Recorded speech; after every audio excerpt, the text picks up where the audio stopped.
sebagaimana rutin biasa kita adakan kajian di Masjid Al-Munawwar, kitab Al-Adhkar yang ditulis oleh Imam Nawawi. Kita masih melanjutkan bacaan kitab tersebut, dan sejauh ini sudah sampai di bab zikir-zikir di dalam ruku'. Al-Imam An-Nawawi rahimahullah, beliau seorang ulama yang memiliki jasa yang sangat besar kepada agama Islam khususnya, dan umumnya kepada seluruh umat Islam, terkhusus kepada kaum muslimin yang mengikuti mazhab Syafi'i, karena beliau menjadi rujukan di dalam mazhab Syafi'i.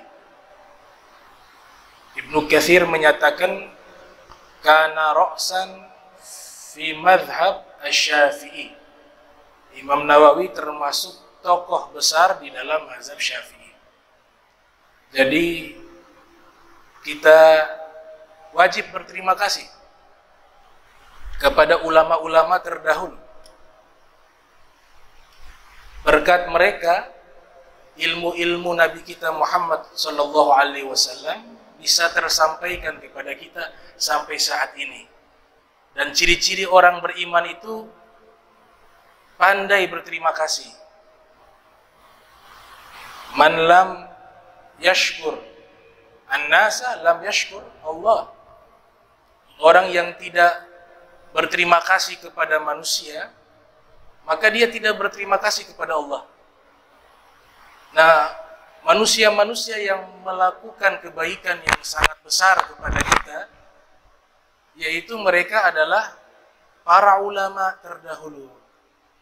Karena mereka memberikan kebaikan kepada kita bukan hanya di dunia, tapi juga kebaikan itu mereka berikan kepada kita untuk kebaikan kita di akhirat. Nabi Sallallahu Alaihi Wasallam, orang yang sangat terkenal mengingat kebaikan orang. Kita kenal dengan sifat namanya al-wafa. Al-wafa artinya apa? Balas budi. Jadi kalau tidak bisa membalas kebaikan yang sama, minimal mendoakan. Itu paling minimal. Man suni'a ilaikum ma'rufa fakafi'uhu.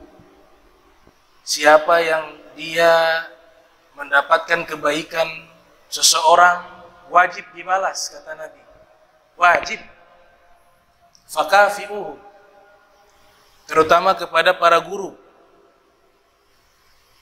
kepada orang tua, kepada siapapun yang pernah berbuat baik kepada kita, wajib kita balas. Nabi katakan fakafi'uhu fa illam tajidu ma tukafi'uhu fad'u lahu. Kalau memang tidak mampu membalas kebaikan yang sama, maka doakan.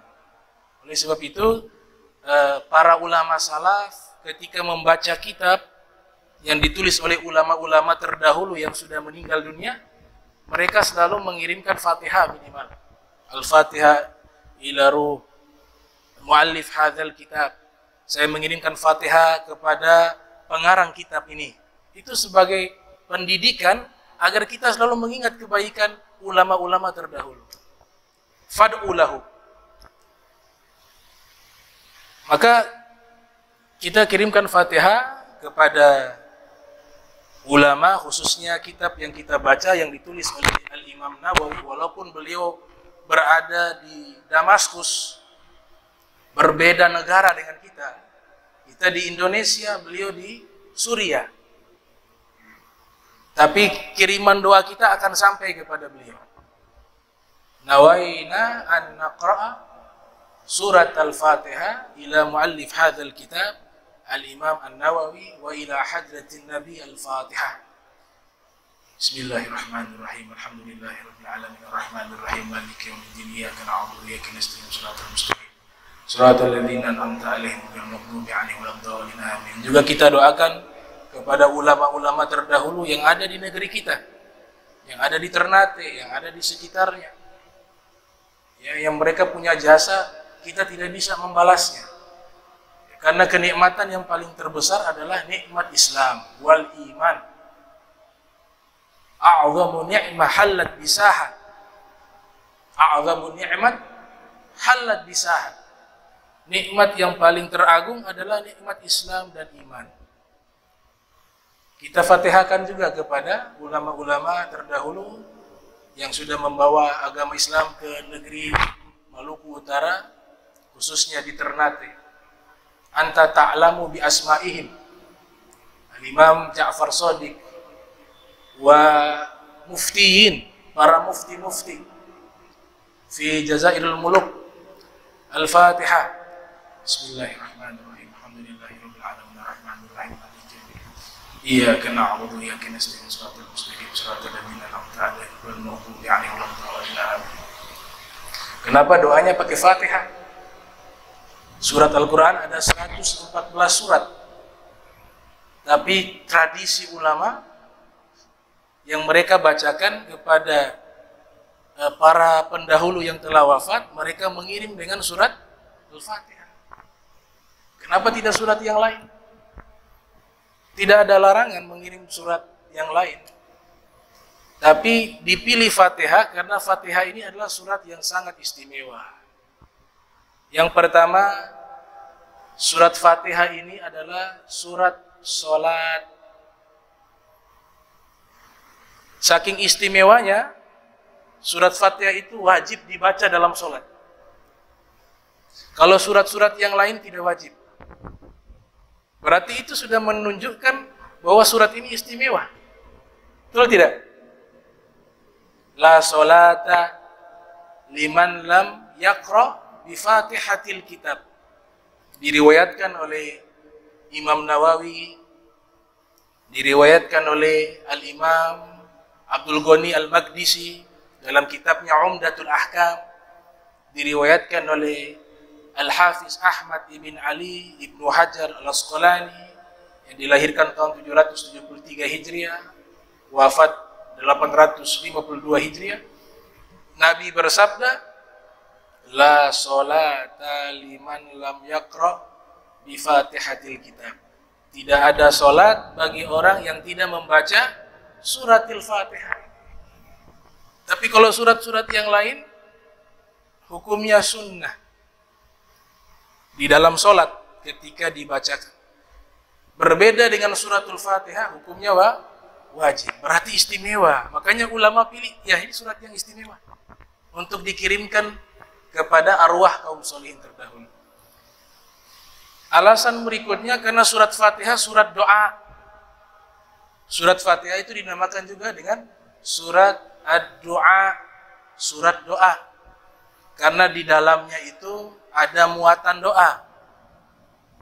Maka kita jadikan surat Fatihah sebagai doa kepada arwah kaum solihin yang sudah wafat, atau kita kirimkan kepada orang tua kita atau saudara kita.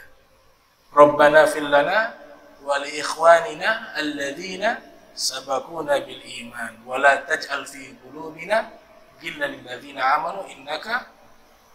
Jadi dikirimkan. Nanti kita meninggal begitu ada yang balas. Kama tadinu tudanu. Kama tadinu tudanu. Apa yang kau lakukan akan terima balasan yang sama. Kama tadinu tudanu. Surat Fatihah ini tidak termaktub dan tidak pernah Allah berikan kepada nabi-nabi terdahulu. Surat Fatihah khusus Allah berikan kepada Nabi Muhammad SAW dan kepada umatnya. Suratul Fatihah adalah surat pembuka rahmat Allah. Al-Fatihah artinya pembuka. atau yang membuka. Jadi kita jadikan amalan suratul Fatihah, kita baca setiap saat, itu membuka pintu rahmatnya Allah. Rahmat artinya kasih sayangnya Allah Subhanahu wa ta'ala. Dan kita harus yakin, seyakin-yakinnya, baik itu kiriman doa, kiriman zikir, kiriman bacaan Al-Quran kepada orang yang meninggal, itu sampai kepada mereka. Itu keistimewaan umat baginda Nabi Muhammad SAW. Kalau nabi-nabi terdahulu tidak diberikan hal ini. Nabi-nabi terdahulu, Nabi Musa dengan kaumnya, Nabi Isa dengan kaumnya, Nabi Sulaiman, Nabi Daud, Nabi Saleh, Nabi Yusuf, Nabi Ya'qub, Nabi Ishaq, Nabi Ibrahim, Nabi Idris, Nabi Hud, Nabi Sis, Nabi Adam. Mereka kalau ada yang meninggal dari kaumnya, doa mereka gak bisa sampai, pahalanya tidak sampai. Zikir mereka tidak bisa dikirimkan kepada orang yang sudah meninggal. Terputus. Tapi alhamdulillah, kita umat yang Allah katakan kuntum khaira ummah ukhrijat linnas. Kalau kalian beda, umat Islam, kalian berbeda. Allah nyatakan kalian sebaik-baiknya umat.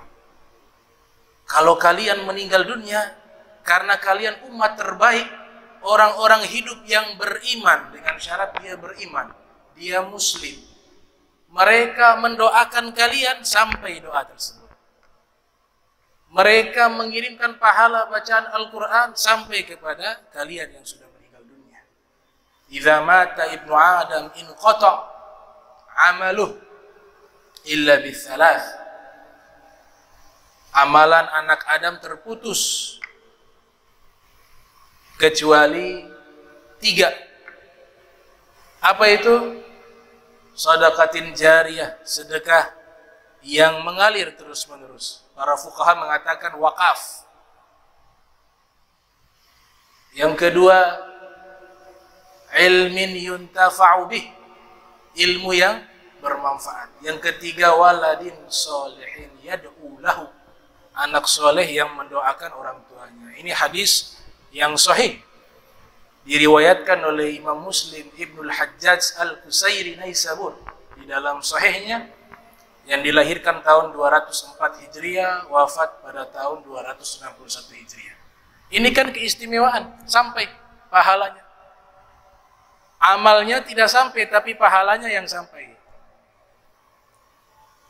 Bahkan seorang ulama besar di Maroko bernama As-Sayyid Abdullah bin Muhammad bin Siddiq Al-Gomari menulis satu risalah membahas tentang sampainya pahala-pahala bacaan Al-Quran kepada si mayit. Beliau uraikan berdasarkan dalil-dalil Al-Quran dan hadis Nabi Muhammad sallallahu alaihi wasallam, berjudul Tawdihul Bayan liwusuli thawabi qiraatil Quran lil amwat. Jadi kita harus yakin hal tersebut, sehingga nanti kalau kita meninggal dunia, kita minta kepada keluarga kita, kepada kerabat kita agar senantiasa mendoakan kepada kita, mengirimkan pahala bacaan Al-Quran kepada kita, dan mengirimkan pahala-pahala zikir itu kepada kita. Bahkan sekelas Syekhul Islam Ibnu Taimiyah di dalam kitab Majmu Fatawanya itu, di juz ke-24, kitabnya kan tebal, berjilid-jilid. Baca di juz ke-24 di situ, ada yang bertanya kepada Syekhul Islam Ibnu Taimiyah rahimahullah, bagaimana hukumnya dan apakah sampai pahala? Kurang lebih pertanyaan seperti itu. Saya tidak jabarkan sesuai teks, tapi maknanya. Kira-kira ada orang baca istighfar, baca tasbih, kemudian pahalanya dikirimkan kepada orang yang meninggal dunia, apakah sampai pahalanya? Apakah bermanfaat? Apa jawaban Ibnu Taimiyah? Mengatakan bermanfaat, yanfa. Maknanya apa? Sampai. Itu jawaban dari Ibnu Taimiyah. Bisa dibaca di kitab Majmu Fatawa, kumpulan fatwa-fatwa beliau, di juz ke-24. Juz 24. Ibnu Taimiyah punya murid. Murid terdekat beliau bernama Al-Imam Ibnul Qayyim Al-Jauziyah. Dilahirkan pada tahun 691 Hijriah. Wafat 751 Hijriah. Menulis sebuah kitab berjudul Kitab Ar-Ruh. Kitab Ruh. Judulnya Ar-Ruh. Ada fasal, ada bab namanya bab Ihda'is Thawab. Bab menghadiahkan pahala. Beliau juga menyetujui bahwa pahala-pahala bacaan Al-Quran, bacaan zikir, doa itu sampai kepada orang yang meninggal dunia dengan syarat harus muslim. Muslimnya harus dua, yang mendoakan muslim dan yang didoakan juga muslim. Kalau hanya satu gak sampai. Misal orang tua kita, na'udzubillah min zalik, meninggal dalam keadaan non-muslim. Anaknya muslim. Anaknya mendoakan orang tuanya, tidak sampai. Kenapa? Karena yang muslim anak. Orang tuanya non-muslim. Ini perkara akidah. Itu harus kita yakini. Karena yang menjelaskan bukan saya. Yang menjelaskan Al-Imam Nawawi di dalam kitab Al-Majmu'nya.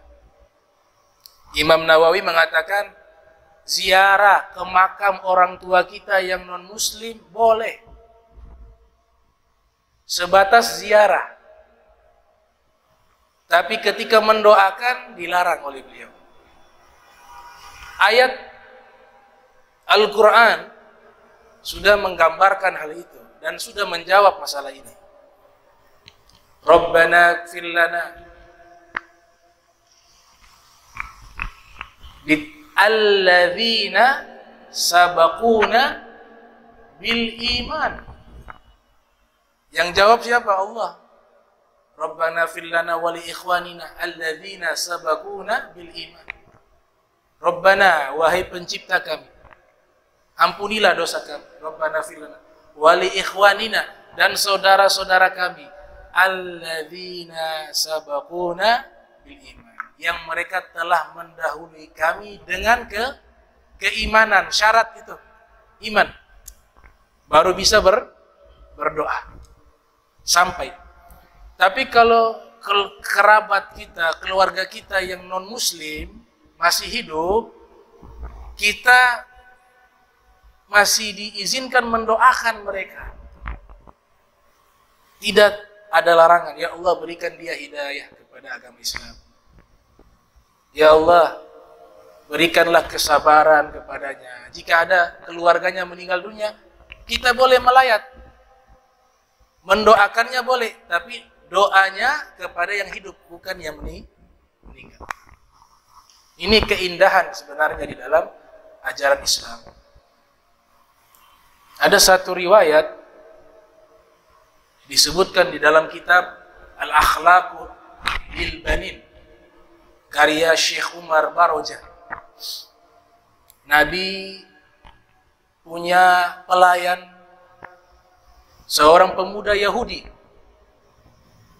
yang biasa membantu Nabi ketika Nabi berwudu. Di zaman itu kan sumur, yang biasa mengambil air wudhu Nabi di sumur itu seorang pemuda Yahudi. Nabi tidak pernah memaksa dia untuk masuk Islam. Tapi Nabi tunjukkan keislaman dengan apa? Dengan akhlak. Kita kadang-kadang Islamnya itu hanya tertulis di KTP. Tapi perilaku Islami kita tidak tunjukkan. Tidak usah perilaku Islami, hukum Islam saja masih setengah-setengah kita laksanakan.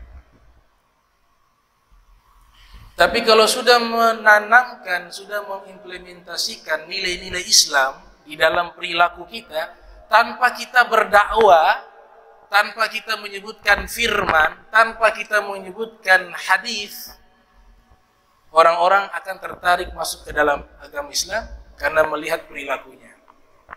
Itu yang Nabi tunjukkan. Laqad kana lakum fi Rasulillahi iswatun hasanah. Bisa dibaca iswatun hasanah, bisa dibaca uswatun hasanah. Sungguh di dalam diri Rasulullah ada teladan. Teladan artinya apa? Perbuatan terlebih dahulu. Bukan hanya sekedar ucapan. Dibuktikan dengan amal.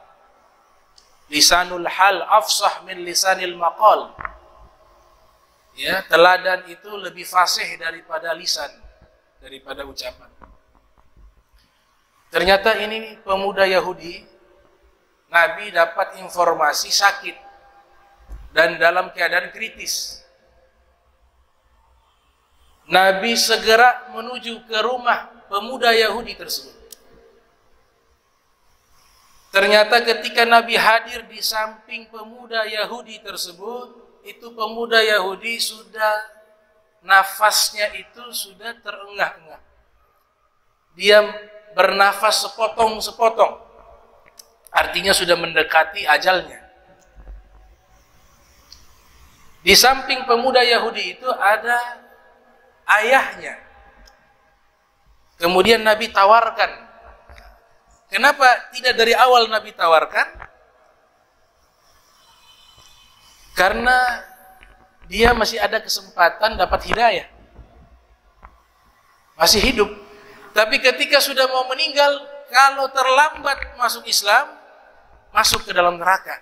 Nabi punya kasih sayangnya itu mengalahkan daripada ajaran agama itu yang mengatakan la ikraha fiddin, gak boleh paksa di dalam agama. Dan Nabi tidak memaksa, Nabi hanya tawarkan. Tapi dalam bentuk secara zahir seperti memaksa, karena Nabi terlalu cinta dan sayang kepada manusia. Nabi mengatakan, aslim, wahai pemuda Yahudi, masuk Islamlah. Kalau dia hanya mengucapkan 2 kalimat syahadatain, dia selamat. Masuk Islam, selamat. Ini pemuda Yahudi, dia taat kepada ayahnya, kepada orang tuanya. Ketika Nabi tawarkan aslim, masuklah Islam, dia menatap ke ayahnya yang ada di sampingnya. Seakan-akan dia mengatakan, bagaimana wahai ayah, kau izinkan saya untuk masuk Islam? Ataukah saya tetap mempertahankan agama saya sebagai bentuk ketaatan saya kepadamu? Seakan-akan isyarat itu mengandung makna tersebut. Dia menatap ayahnya. Nabi tetap menawarkan aslim, masuk Islamlah. Dia menatap ke wajah ayahnya. Apa kata ayahnya? Ya bunayya, ati abal qasim. Wahai putraku, taatilah Nabi Muhammad. Ayahnya Yahudi, belum Muslim. Kok bisa ayahnya menyatakan kalimat tersebut? Karena ayahnya itu sudah mengenal perilaku Nabi Muhammad. Ayahnya sudah melihat akhlaknya Rasulullah SAW. Ayahnya melihat bagaimana dia hidup bersama Nabi, anaknya, tapi Nabi tidak pernah memaksakan anaknya itu masuk ke dalam agama Islam. Tapi di saat detik-detik terakhir, Nabi sendiri datang ke rumahnya untuk menawarkan agama Islam. Berarti Nabi Muhammad kasihan kepada anak saya. Dia sayang kepada anak saya. Dia cinta kepada anak saya. Ati Abul Qasim. Taatilah Abul Qasim. Maka anak tersebut pun bersyahadat. Asyhadu an la ilaha illallah wa asyhadu anna Muhammadur Rasulullah. Meninggal dunia.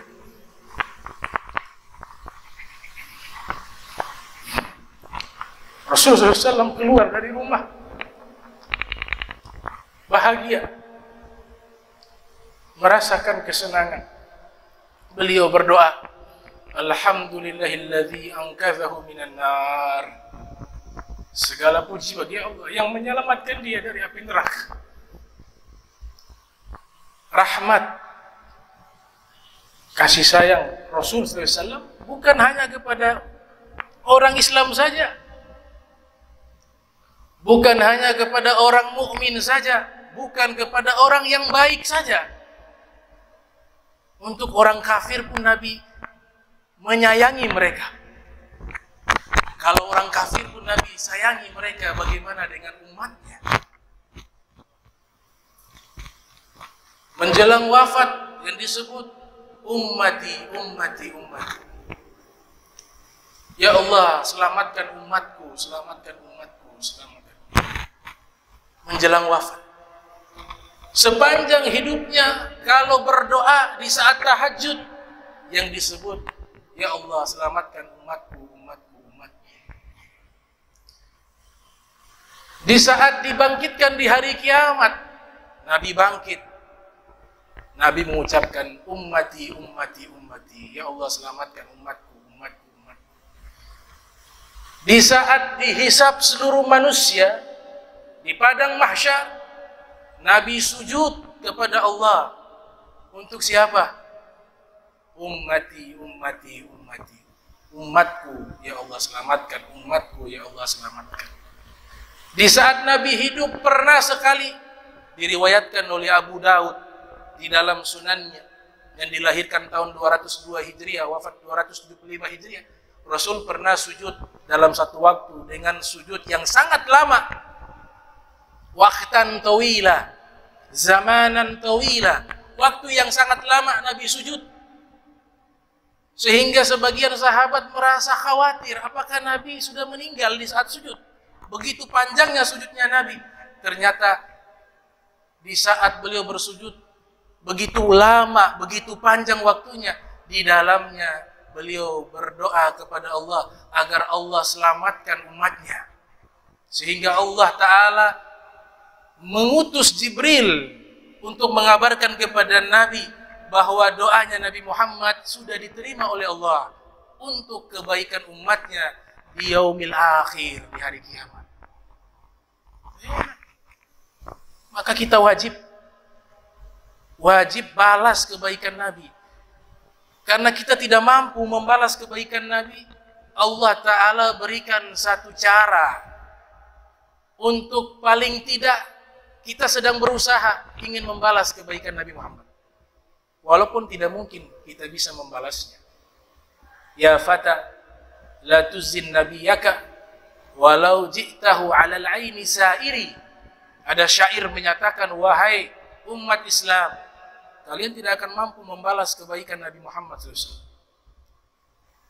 Walaupun seandainya kalian pergi ziarah kepada Nabi Muhammad, kalian berjalan dari tempat tinggal kalian menuju kepada tempatnya Nabi Muhammad, berjalannya bukan menggunakan kaki, tapi menggunakan mata kalian, itu pun belum mampu membalas kebaikan Nabi kita, kalian Muhammad Sallallahu Alaihi Wasallam. Maka caranya bagaimana? Untuk kita paling tidak ada usaha mengenang kebaikan Nabi Muhammad, ingin membalas atau balas budi kepada Rasul. Allah ajarkan satu cara. Apa itu? Innallaha wa malaikatahu yusholluna 'alan nabi ya ayyuhalladzina amanu shallu 'alaihi wa sallimu taslima. Caranya salawat kepada Rasul. Perbanyaklah salawat dan salam kepada Nabi Muhammad SAW. Itu bentuk usaha kita sedang ingin balas budi kepada Nabi Muhammad. Karena kita tidak mampu memberikan balasan kepada Nabi Muhammad, karena Nabi Muhammad Allah sudah tempatkan di maqaman mahmuda. Maqaman mahmuda, derajat yang paling mulia. Tidak ada lagi yang mencapai derajat itu. Kita bingung mau doakan apa kepada Nabi. Kalau kita minta kepada Allah sebagai bentuk balas budi, mendoakan Rasulullah, ya Allah tolong masukkan Nabi ke dalam surga. Tanpa kita berdoa masukkan Nabi ke dalam surga, Allah sudah masukkan Nabi ke dalam surga. Bahkan Allah berikan surga itu untuk Nabi Muhammad. Kita berdoa, ya Allah ampunilah dosa-dosa Nabi Muhammad. Nabi Muhammad tidak punya dosa. Ya Allah angkatlah derajat Nabi Muhammad. Derajat Nabi Muhammad paling tertinggi. Kita bingung mau doakan apa kepada Nabi Muhammad. Maka kita serahkan saja kepada Allah. Maka yang bersalawat bukan kita, tapi yang bersalawat Allah. Allahumma salli ala Sayyidina Muhammadin wa ala ali Sayyidina Muhammad. Ya Allah berikanlah salawat. Berarti bukan kita yang bersalawat. Karena kita tidak tahu doa apa yang layak untuk Nabi Muhammad. Maka kita serahkan saja kepada Allah. Allah yang maha tahu apa yang Nabi butuhkan, apa yang pantas untuk Nabi Muhammad SAW. Maka ya Allah, Engkau berikanlah salawat dan salam kepada kekasihmu Nabi Muhammad SAW. Sudah begitu, kita yang kena untung. Kita yang salawat kepada Nabi, mendoakan Nabi, tapi justru yang bersalawat itu yang beruntung. Man shalla alaiya salatan sallallahu alaihi biha asyra. Siapa yang bersalawat kepada Nabi Muhammad 1 kali, Allah Ta'ala membalas 10 kali. Al-Habib Abdullah Al-Haddad di dalam kitabnya An-Nasaih Ad-Diniyah mengatakan, seandainya 1 kali salawat dari Allah itu Allah berikan kepada kita, itu sudah cukup. Tapi ini Allah balasnya bukan 1 kali, tapi 10 kali. Bagaimana kalau kita salawat 100 kali? Bagaimana kalau kita salawat 1000 kali? Dan seterusnya. Nah, ulama mengatakan salawat yang paling sedikit untuk Nabi Muhammad sehari semalam itu 300 kali. Kalau kurang dari 300 dikatakan kita orang yang kikir. Al-bakhilu man dzukirtu indahu falam yusalli alaihi. Orang yang kikir adalah orang yang namaku disebut falam yusalli. Dia tidak bersalawat kepada Nabi Muhammad SAW.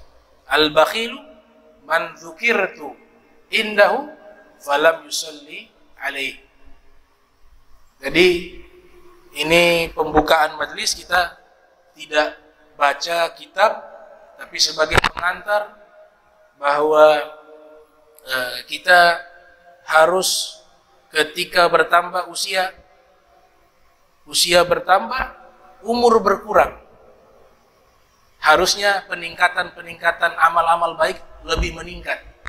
Yang dahulu salawatnya kepada Nabi dia lalai, maka sekarang dia tingkatkan 300, nanti tambah lagi 500, tambah lagi sekian. Ya. Saya dulu ketika masih belajar di Jakarta sering ikut majelis taklim juga.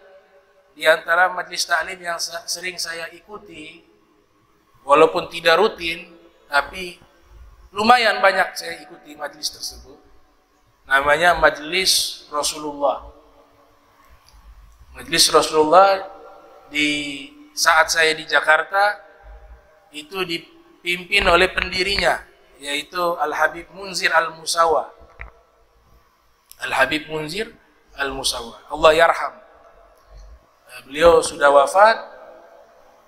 Semoga Allah rahmati beliau, Allah angkat derajatnya. Jadi saya sering ikuti majelis Rasulullah. Itu beliau punya tasbih. Beliau ini terkenal istiqomah dan sangat mencintai Nabi Muhammad. Dan itu terlihat dari perilaku beliau, terlihat dari lisan beliau yang tidak pernah henti-hentinya bersalawat kepada Nabi. Bahkan diceritakan dari masih anak-anak, orang tua beliau memerintahkan untuk menghafal Al-Quran, juz amma. Umumnya kalau menghafal Al-Quran kan dimulai dari juz amma. Ada yang mulai dari juz 1 surat Al-Baqarah. Tapi Habib Munzir berbeda. Disuruh menghafal Al-Quran dari juz amma atau surat Al-Baqarah, Habib Munzir memulai hafal Al-Quran dari surat Muhammad. Surat Muhammad. Ditanya kepada beliau, kenapa tidak mulai dari juz amma? Atau kenapa tidak mulai hafalan dari surat Al-Baqarah? Apa kata beliau? Saya sangat cinta kepada Nabi Muhammad. Makanya saya memulai hafalan surat Nabi Muhammad. Namanya surat Muhammad sallallahu alaihi wasallam. Surat Nabi Muhammad. Beliau punya majlis yang sangat besar, sampai sekarang masih berkembang terus, hingga cabang-cabangnya ada di berbagai tempat, bukan hanya di Indonesia, tapi sampai ke luar negeri. Majlis Rasulullah. Beliau begitu cinta kepada Rasul, orang-orang terdekat beliau ganti namanya semua dengan nama Muhammad. Diganti. Atau ditambah. Misalnya munsyidnya. Munsyid namanya Ustadz Kolbi. Munsyid yang membaca qasidah. Beliau tambahkan Muhammad Kolbi. Kolbi juga itu adalah nama yang diberikan oleh Habib Munzir, artinya hatiku. Nabi Muhammad adalah hatiku. Muhammad Kolbi diganti oleh Habib Munzir. Ada tangan kanannya yang mengurus keperluan Habib Munzir untuk berdakwah, mengurus pakaiannya dan seterusnya. Saya tidak tahu nama aslinya siapa, tapi Habib Munzir mengganti namanya. Namanya Muhammad Aini. Nabi Muhammad adalah mataku. Semuanya diganti dengan nama Nabi Muhammad sallallahu alaihi wasallam. Makanya ulama-ulama terdahulu mereka sangat menghormati nama Nabi Muhammad. Kitab Ma'ajim, ada kitab hadis namanya Mu'jam. Al-Mu'jamul Kabir, Al-Mu'jamul Awsat, Al-Mu'jamul Saghir. Ditulis oleh Al-Imam Sulaiman bin Ahmad yang dilahirkan tahun 260 Hijriah, wafat 360 Hijriah. Namanya Imam At-Tabrani Al-Mashhur bi hadzal laqab. Terkenal dengan laqab Imam At-Tabrani. Kitab Mu'jam itu undang-undangnya, aturannya itu mengumpulkan hadis-hadis Nabi berdasarkan urutan nama guru. Berdasarkan urutan nama guru. Jadi kalau dimulai kitab itu harus dengan huruf Hamzah. Misalnya gurunya namanya Abu Bakar, ya berarti Abu Bakar di atas. Betul tidak? Setelah Hamzah apa? Huruf Ba. Urutan abjad huruf hijaiyah. Tapi undang-undang ini dilanggar. Aturan sistematika dalam ilmu hadis ini dilanggar oleh ulama-ulama hadis. Kebanyakan ulama hadis. Tidak semua, tapi kebanyakan. Mereka langgar undang-undang ini karena menghormati nama Nabi Muhammad. Jadi yang paling pertama bukan Hamzah. Yang paling pertama huruf Mim. Karena huruf Mim itu adalah nama Nabi Muhammad. Muhammad. Jadi nama-nama guru beliau yang namanya Muhammad diletakkan di atas. Setelah itu baru Hamzah, Ba. Padahal kalau urutan kan paling mendekati akhir huruf Mim. Tapi karena apa? Karena ta'ziman wa ta'adduban bin Nabi. Karena begitu mengagungkan Nabi Muhammad SAW. Jadi dahulukan adab kepada Rasul. Kalau mau dicintai Nabi, dahulukan adab kepada Nabi Muhammad. Dibanding dengan apa? Dibanding dengan ajaran yang Nabi sampaikan. Misal Nabi tasyahud. Itu kan Ibnu Hajar Al-Haytami menyebutkan dalam kitab As-Sawa'iq Al-Muhriqah. Ibnu Hajar Al-Haytami menulis kitab namanya As-Sawa'iq Al-Muhriqah. Kitab yang membahas tentang Ahlul Bait Rasul. Beliau nyatakan dalam kitab tersebut, ternyata Nabi kita Muhammad sallallahu alaihi wasallam ketika sholat, di saat tasyahud, Nabi juga membaca salawat kepada diri beliau sendiri. Nabi juga membaca salawat. Dan Nabi membacanya sesuai dengan apa yang Nabi sampaikan kepada umat ketika ada sahabat yang datang bertanya kepada Nabi, sebagaimana diriwayatkan dalam kitab Asbabun Nuzul yang ditulis oleh Al-Imam Al-Wahidi An-Naisaburi, "Ya Rasulullah, kaifa nusalli alaika?" Wahai Rasulullah, bagaimana cara kami bersalawat kepadamu? Nabi katakan, bacalah Allahumma salli ala Muhammad wa ala ali Muhammad. Ya Allah, berikanlah salawat kepada Muhammad. Nabi sebutkan namanya. Nah, ini kan ajaran Nabi, betul tidak? Karena Nabi sampaikan demikian. Karena kenapa? Ya, Nabi tawadhu. Nabi orang yang rendah hati. Wala fakhar, wala fakhar. Saya tidak bangga, saya tidak bangga. Sayyidul mutawadi'in, pemimpin orang-orang tawadu, Nabi Muhammad. Tidak mungkin Nabi membanggakan dirinya. Kita sebagai umat yang sudah tahu derajat Nabi Muhammad, terasa berat kita mengucapkan namanya.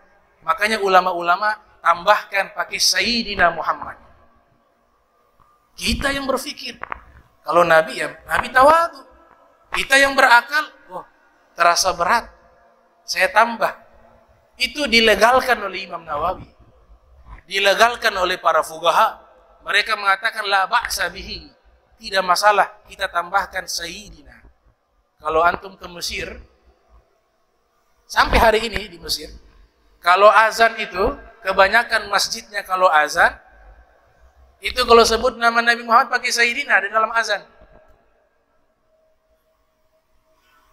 Pakai Sayyidina. Kalau kita kan tidak ya. Tidak masalah. Tapi mereka lakukan itu juga bukan hal yang salah. Karena mereka apa? Meninggikan adab kepada Nabi. Kalau kita lakukan di sini terasa aneh. Azan pakai Sayyidina. Nanti Ustadz Jamal azan, nanti dibilang bid'ah, dolalah. Finnar, di dalam neraka. Tapi di Mesir ada itu. Bisa. Kalau ke Mesir, dengarkan azan baik-baik. Nama Nabi Muhammad pakai Sayyidina. Imam Ali diperintahkan menghapus nama Nabi Muhammad dengan gelarnya. Namanya dibiarkan, tapi gelarnya Nabi dihapus. Suhail, utusan dari orang-orang musyrik, sebagai utusan delegasi datang di dalam Sulhul Hudaybiyah, perjanjian damai di Hudaybiyah. Dibaca itu dokumentasi ataupun undang-undang ataupun kertas yang menuliskan isi perjanjian, diprotes oleh Suhail. Ini jangan pakai Nabi. Kami tidak setuju. Hapus itu nabinya. Tulis saja Muhammad, putranya Abdillah. Rasulullah tawadu, hapus, wahai Ali. Umhuhu. Sidina Ali tidak mau hapus. Kenapa? Apakah Sidina Ali tidak mau taat kepada Rasulullah? Nabi yang perintahkan, Al-Quran menyatakan, wa man ata'ar rasul wa may yuti'ir rasula faqad ata Allah. Ayatnya itu ya. Wa may yuti'ir rasula faqad ata Allah. Siapa yang taat kepada Rasul, maka sungguh dia telah taat kepada Allah. Ati'ullah wa ati'ur rasul. Taatilah Allah, taatilah Rasul. Ini taatnya mutlak, wajib. Nabi suruh Imam Ali tidak taat. Allah bilang harus taat. Apakah salah? Tidak. Kenapa? Imam Ali bermain zauk, rasa, adab, tahu nih hakikat ma'rifat, bagaimana magomnya Rasul. Beliau tahu. Beliau tidak mau taati itu. Karena tidak berani menghapus gelar Nabi Muhammad. Apa yang dilakukan Rasulullah? Rasulullah sendiri yang menghapuskan.